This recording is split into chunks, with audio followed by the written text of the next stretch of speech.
Ayan mga koys, pang ano ngayon, 19 days. Ito na oh, patungo na ng 4. Tambak na yung ano, ang tambak wala pa. Di pa rin dumating panambak oh.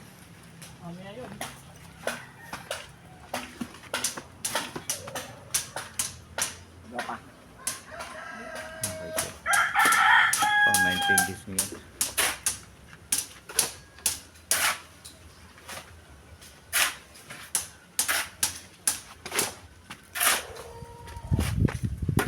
Malalim-lalim din ang ano nito mga kaiso. Ang itatambak.